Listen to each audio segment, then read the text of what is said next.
નમસ્કાર મિત્રો, અમારી ચેનલમાં તમારું સ્વાગત છે। અમદાવાદના અડાલજ વિસ્તારમાં આવેલા અમિયાપુર નજીક કેનાલ પાસે લૂંટ વિથ મર્ડરનો એક ગંભીર કિસ્સો સામે આવ્યો છે, જેમાં જન્મદિવસની ઉજવણી કરેલા એક યુવકની ઘાતકી હત્યા કરવામાં આવી છે।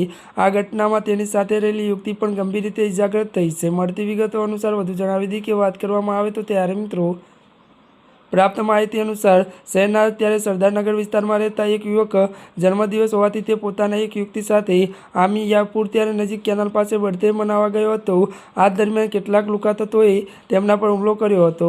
લૂંટના ઈરાદે આવેલા ત્યારે અજાણ્યા શખ્સે યુવકને શરીરના ઘા ઝીકી તેની હત્યા કરી હતી। મળતી વિગતો અનુસાર વધુ જણાવી દઈએ કે વાત કરવામાં આવે તો આ ઘટના બાદ યુવતી ગંભીર રીતે ઇજાગ્રસ્ત હાલમાં કારમાંથી નિવસતા મળી આવી હતી। પોલીસને શંકા છે કે લૂંટારોએ તેની સાથે પણ અજુગતું કૃત્ય કર્યું હોઈ શકે છે। યુવતીને તાત્કાલિક અમદાવાદની સિવિલ હોસ્પિટલ ખસેડવામાં આવી છે, જે હાલ તેનું ઓપરેશન ચાલી રહ્યું છે અને તેની હાલત ગંભીર હોવાનું જાણવા મળ્યું છે। ત્યારે મિત્રો અત્યાર માટે બસ આટલું જ। અમારી ચેનલમાં નવા હોય તો અમારી ચેનલને લાઇક, શેર અને સબસ્ક્રાઈબ કરી દેજો। ધન્યવાદ।